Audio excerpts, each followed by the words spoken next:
Hello everyone, welcome to YouTube channel. हम लोग nutrition से क्वेश्चन सॉल्व कर रहे थे बच्चों। इसके पिछले वीडियो में हम लोगों ने 35 क्वेश्चन कार्बोहाइड्रेट से सॉल्व किए थे और फिर आज उसके आगे का नेक्स्ट हम लोग सीरीज़ लेकर आए हैं।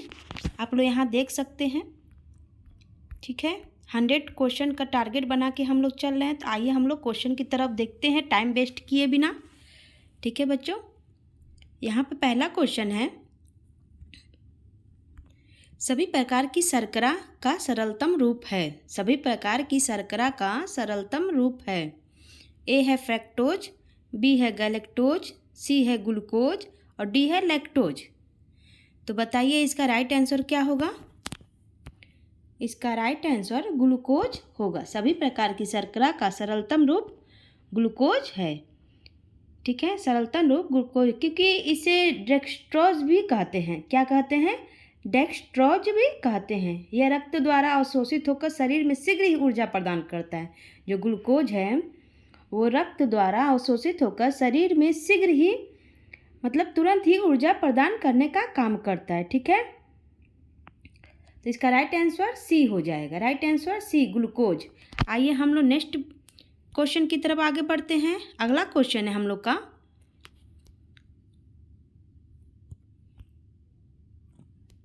मनुष्य 10 कैलोरी ऊर्जा प्राप्त करता है। मनुष्य 10 कैलोरी ऊर्जा प्राप्त करता है। तो 1 ग्राम ग्लूकोज के पूर्ण ऑक्सीजन में कितना ऊर्जा हम लोग लेते हैं? 4.0, ठीक है। जब प्राप्त करते हैं हम लोग, कितना ऊर्जा प्राप्त करते हैं? 4.0, चाहे 4.1 में भी कहीं कहीं दे देता है ऑप्शन में, ठीक है। तो 10 कैलोरी ऊर्जा प्राप्त करना मतलब क्या होगा? मनुष्य ए है 1 ग्राम कार्बोहाइड्रेट से, बी है 2 ग्राम कार्बोहाइड्रेट से, सी है 2.5 ग्राम कार्बोहाइड्रेट से और डी है 5 ग्राम कार्बोहाइड्रेट से। तो जो इसका राइट आंसर हो जाएगा 2 ग्राम, नहीं सॉरी बच्चों, इसका राइट आंसर हो जाएगा 2.5 ग्राम कार्बोहाइड्रेट से। 2.5 ग्राम कार्बोहाइड्रेट से। देखिए, मनुष्य 2.5 ग्राम कार्बोहाइड्रेट में 10 कैलोरी ऊर्जा प्राप्त करता है। तो कैसे प्राप्त करता है? तो यहाँ क्या पूछा है क्वेश्चन? 10 कैलोरी, ठीक है। तो 10 कैलोरी, तो मान लीजिए आपका एक ग्राम कैलोरी में आपका 4 पॉइंट है, तो 4 दूनी 8 और फिर इसका आधा 2, 10, तो 2.5 ग्राम कार्बोहाइड्रेट 10 कैलोरी ऊर्जा में प्राप्त करेगा। कितना करेगा? 2.5 ग्राम। तो इसका राइट आंसर हो जाएगा वो सी हो जाएगा, ठीक है। आइए नेक्स्ट क्वेश्चन की तरफ आगे बढ़ते हैं। नेक्स्ट क्वेश्चन है अपना, खमीरीकरण बढ़ाती है। खमीरीकरण बढ़ाती है, ठीक है। तो ए है पाचनशीलता, बी है विटामिन ए, सी है कैल्शियम और डी है कुल प्रोटीन। तो बताइए बच्चों इसका राइट आंसर क्या होगा? इसका राइट आंसर जो हो जाएगा वो पाचनशीलता हो जाएगा। खमीरीकरण से पाचनशीलता में वृद्धि होती है। खमीरीकरण में अणुजीवों और एंजाइम की जो उपस्थिति में वायु रहित परिस्थिति में मतलब जटिल कार्बनिक पदार्थ का धीरे धीरे मतलब उपघटन होकर सरल कार्बनिक पदार्थ में बदल जाता है, ठीक है। तो खमीरीकरण बढ़ाती है पाचनशीलता। इसका राइट आंसर जो होगा ए हो जाएगा। आइए नेक्स्ट क्वेश्चन की तरफ आगे बढ़ते हैं। नेक्स्ट क्वेश्चन है अपना, कार्बोहाइड्रेट का प्रत्येक ग्राम देता है। तो अभी आपको ऊपर क्वेश्चन में हम लोग बताए थे जो मनुष्य 10 कैलोरी ऊर्जा प्राप्त करता, तो हमको बताया ना कि 1 ग्राम ऊर्जा में वो पूर्ण ऑक्सीकरण से 4.0 या 4 ग्राम ही ऊर्जा प्राप्त करता है, ठीक है। तो कार्बोहाइड्रेट का प्रत्येक ग्राम ए है 4 कैलोरी, बी है 5 कैलोरी, सी है 7 कैलोरी और डी है 9 कैलोरी, ठीक है। तो इसका जो राइट आंसर हो जाएगा वो 4 कैलोरी, ठीक है। Right answer 4 calorie. आइए हम लोग नेक्स्ट क्वेश्चन की तरफ आगे बढ़ते हैं। हम लोग का नेक्स्ट क्वेश्चन है, ब्रान किसका एक अच्छा स्रोत है? तो ब्रान किसका एक अच्छा स्रोत है? तो ए है कार्बोहाइड्रेट और प्रोटीन का, बी है कैसेलापन और खनिज का और सी है बी ग्रुप विटामिन और कैसेलापन और डी है बी ग्रुप विटामिन और प्रोटीन। तो इसका राइट आंसर क्या होगा बच्चों? इसका राइट आंसर ए होगा कार्बोहाइड्रेट और प्रोटीन। ब्रान सामान्य रूप से गेहूँ, यहाँ पे देख सकते हैं जो ब्रान है वो सामान्य रूप से गेहूं के छिलके तथा कुछ और भी अन्य खाद्य पदार्थ हैं, जैसे मक्का हो गया, ज्वार हो गया, के छिलके को कहा जाता है। ब्रान किसको कहा जाता है? गेहूं के, मक्का के, ज्वार के छिलके को कहा जाता है। और ये भी जानिए गेहूं में कार्बोहाइड्रेट, प्रोटीन तथा फैटी एसिड का अच्छा स्रोत होता है और इसमें फाइबर भी उच्च मात्रा में मिलता है। जो ब्रान है उसमें फाइबर भी उच्च मात्रा में मिलता है। तो ब्रान किसका अच्छा स्रोत माना जाता है? कार्बोहाइड्रेट और प्रोटीन का, क्योंकि उसमें कार्बोहाइड्रेट, प्रोटीन तथा फैटी एसिड का मतलब अच्छा स्रोत पाया जाता है। और साथ ही आप फाइबर भी की भी मात्रा जो होती है वो उच्च मात्रा होती है, फाइबर की मात्रा उच्च होती है। तो इसका राइट आंसर ए हो जाएगा। राइट आंसर ए, कार्बोहाइड्रेट और प्रोटीन। आइए हम लोग नेक्स्ट क्वेश्चन की तरफ आगे बढ़ते हैं। नेक्स्ट क्वेश्चन है, निम्नलिखित में से किसका प्रतिशत दूध में अधिक होता है? निम्न में से किसका प्रतिशत दूध में अधिक होता है? तो ए है प्रोटीन, बी है वसा, सी है कार्बोहाइड्रेट और डी है खनिज। तो बताइए बच्चों इसका राइट आंसर क्या होगा? तो इसका राइट आंसर प्रोटीन होगा। राइट आंसर क्या होगा बच्चों? इसका जो राइट आंसर है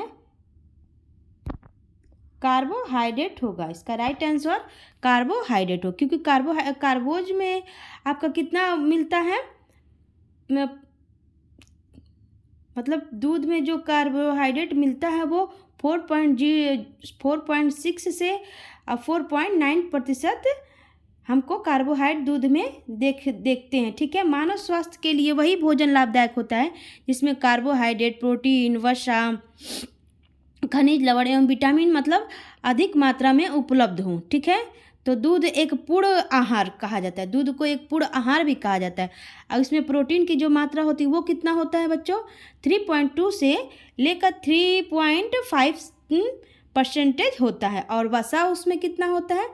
जो वसा है आपका 3.0 से लेकर 3.7% लगभग होता है। ठीक है, तो सबसे अधिक जो होता है दूध में कार्बोहाइड्रेट होता है 4.6 से 4.9 तक, 4.6 से 4.9% होता है। ठीक है, तो जो इसका राइट आंसर होगा वो कार्बोहाइड्रेट हो जाएगा।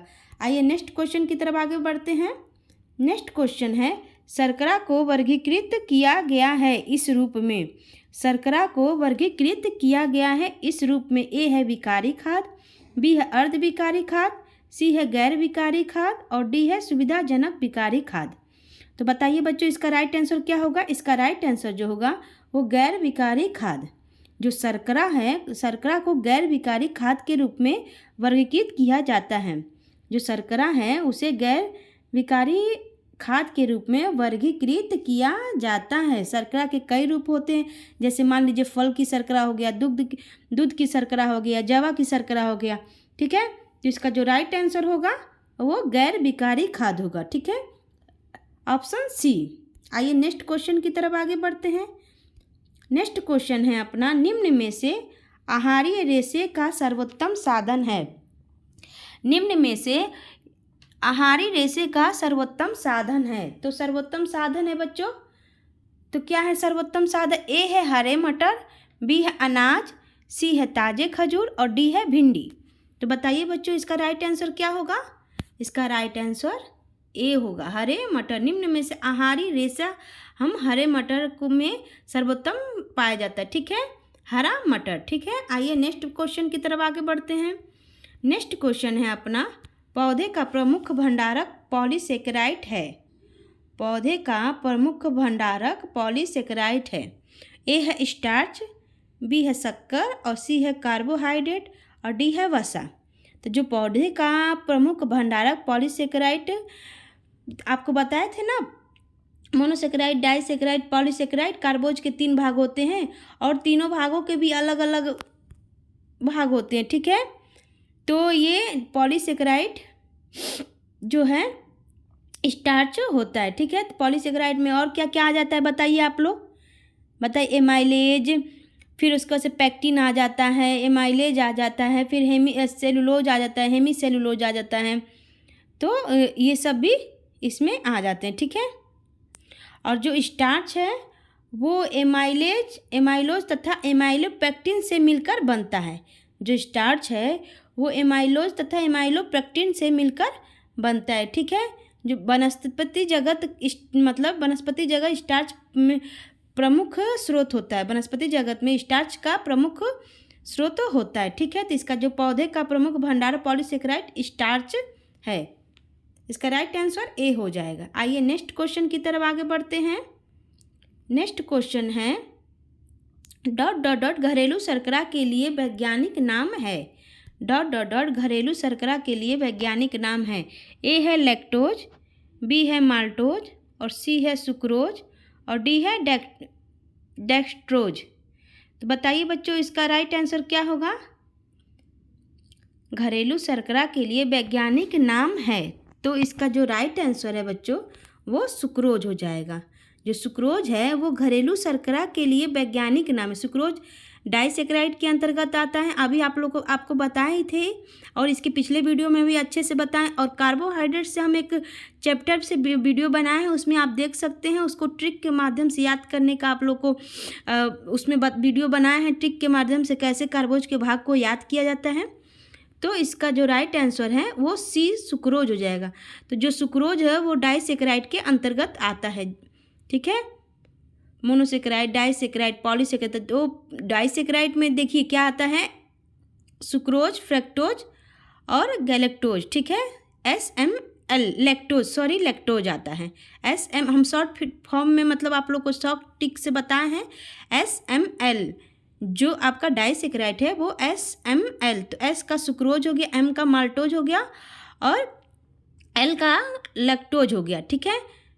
तो इसका राइट आंसर सुक्रोज है। सुक्रोज जल में घुलनशील होता है, ठीक है। और ये रवे के रूप में मिलता है। जो सुक्रोज है वो जल में घुलनशील होता है और रवे के रूप में भी मिलता है। इसे औद्योगिक विधि से बृहद स्तर पर बनाया जाता है। जो सुक्रोज है उसे औद्योगिक विधि से बृहद स्तर पर बनाया जाता है। जो ये पाचन क्रिया के लिए सुक्रोज और ग्लूकोज तथा फ्रक्टोज में बदल जाता है। पाचन क्रिया के लिए जो सुक्रोज है वो ग्लूकोज तथा फ्रक्टोज में बदल जाता है। और जो सुक्रोज को गन्ने की भी शर्करा कहा जाता है। सुगर ऑफ कैन, गन्ने की भी शर्करा कहा जाता है, चुकंदर की भी शर्करा मतलब इसे कहा जाता है। सुगर ऑफ बीट मतलब चुकंदर की भी शर्करा कहा जाता है। तो जो इसकी राइट आंसर हो जाएगा वो सी सुक्रोज। आइए नेक्स्ट क्वेश्चन की तरफ आगे बढ़ते हैं। नेक्स्ट क्वेश्चन है निम्न में से किसका प्रतिशत दूध में अधिक होता है। रिपीट क्वेश्चन है बच्चों, निम्नलिखित में से किसका प्रतिशत दूध में अधिक होता है। तो इसका जो राइट आंसर आपको बताए थे कार्बोहाइड्रेट जो 4.6 से लेकर 4.9% होता है, सबसे अधिक होता है दूध में। आइए नेक्स्ट क्वेश्चन की तरफ आगे बढ़ते हैं। हमारा जो नेक्स्ट क्वेश्चन है, शर्करा को वर्गीकृत किया गया है इस रूप में। तो ये भी रिपीट क्वेश्चन है बच्चों, गैर विकारी खाद्य रूप में, ठीक है। आइए नेक्स्ट क्वेश्चन की तरफ आगे बढ़ते हैं। शरीर को तुरंत ऊर्जा प्रदान करने वाला पोषक तत्व है। शरीर को तुरंत ऊर्जा प्रदान करने वाला पोषक तत्व है। तो ए है प्रोटीन, बी है वसा, सी है कार्बोहाइड्रेट, डी है खनिज लवण। तो बताइए बच्चों इसका राइट आंसर क्या होगा। इसका राइट आंसर कार्बोहाइड्रेट। जो शरीर को तुरंत ऊर्जा प्रदान करने वाला जो पोषक तत्व होता है वो कार्बोहाइड्रेट होता है। मतलब छोटे आकार की वजह से इन्हें सरल कार्बोहाइड्रेट अणुओं में तोड़ा जा सकता है, जिसे शरीर आसानी से अवशोषित कर ले या फिर मतलब पचा ले। इसी कारण मान लीजिए कार्बोहाइड्रेट को ऊर्जा का सबसे तेज स्रोत माना जाता है। इसी वजह से कार्बोहाइड्रेट को ऊर्जा का सबसे तेज स्रोत माना जाता है। कार्बोहाइड्रेट फलों में फ्रक्टोज के रूप में और दूध में लैक्टोज के रूप में और शर्करा में सुक्रोज के रूप में पाया जाता है। जो कार्बोहाइड्रेट है वो फलों में फ्रक्टोज के रूप में, दूध में आपका लैक्टोज के रूप में, दूध जो है लैक्टोज मतलब दूध की शर्करा है। फिर उसके बाद से जो है आपका ये क्या बोलते हैं जो सुक्रोज को मतलब शर्करा है, ठीक है, लैक्टोज के रूप में। और जो शर्करा है मतलब गुड़ हो गया, चीनी हो गया, उसको सुक्रोज के रूप में पाया जाता है। तो इसका जो राइट आंसर हो जाएगा सी, ऊर्जा प्रदान करने वाला पोषक तत्व है, तो सी कार्बोहाइड्रेट हो जाएगा। आइए नेक्स्ट क्वेश्चन की तरफ आगे बढ़ते हैं। नेक्स्ट क्वेश्चन है, पॉलीसेकेराइड में निम्न शर्करा आती है। पॉलीसेकेराइड में निम्न शर्करा आती है। तो आपको बताया है ना, पॉलीसेकेराइड में निम्न शर्करा आती है, ठीक है। तो आप लोग को बताइए, ए है स्टार्च और बी है पैक्टिन और सी है ग्लाइकोजन और डी है उपरोक्त सभी। तो कोई बताएगा इसका राइट आंसर क्या है? बताइए आप लोग। तो आप लोग को हम बताएं ना, मोनोसेकेराइड, डाइसेकेराइड, पॉलीसेकेराइड। तो पॉलीसेकेराइड में स्टार्च आता है, पॉलीसेकेराइड में स्टार्च। इसका राइट आंसर हो जाएगा ए, पॉलीसेकेराइड में स्टार्च। तो मोनोसेकेराइड, डाइसेकेराइड, तो स्टार्च आ गया, और उसके बाद से एमाइलेज आ गया, उसके बाद से सेलुलोज आ गया, हेमी सेलुलोज आ गया, पैक्टिन आ गया। ये सब पॉलीसेकेराइड के अंतर्गत आते हैं, ठीक है। तो जो राइट आंसर हो जाएगा वो ए होगा, स्टार्च। आइए नेक्स्ट क्वेश्चन की तरफ आगे बढ़ते हैं। नेक्स्ट क्वेश्चन है, इनमें से कौन सा अधिक ग्लिसेमिक सूचकांक आहार है? इनमें से कौन सा अधिक ग्लिसेमिक सूचकांक आहार है? ग्लिसेमिक सूचकांक आहार है। तो ए है कॉर्नफ्लेक्स। कॉर्नफ्लेक्स हम लोग मतलब बच्चे पीते हैं कॉर्नफ्लेक्स, ठीक है। और क्या है आपका? बी है राजमा, सी है सेब, 1 मिनट, और डी है ओट्स। तो इसका जो राइट आंसर हो जाएगा ग्लिसेमिक सूचकांक। इनमें से कौन सा अधिक ग्लिसेमिक सूचकांक आहार है? तो ये है कॉर्नफ्लेक्स। जो कॉर्नफ्लेक्स सबसे अधिक ग्लिसेमिक सूचकांक आहार है, ठीक है। आइए हम लोग नेक्स्ट क्वेश्चन की तरफ आगे बढ़ते हैं। ये हमारे सीरीज का लास्ट क्वेश्चन था बच्चों। अब हम लोग अगले नेक्स्ट वीडियो में प्रोटीन से कुछ क्वेश्चन लाएंगे, ठीक है। प्रोटीन से आप हम लोग क्वेश्चन सॉल्व करेंगे। आप लोग को ये समझ में आया, मोनोसेकेराइड, डाइसेकेराइड और पॉलीसेकेराइड? बताइए आप लोग।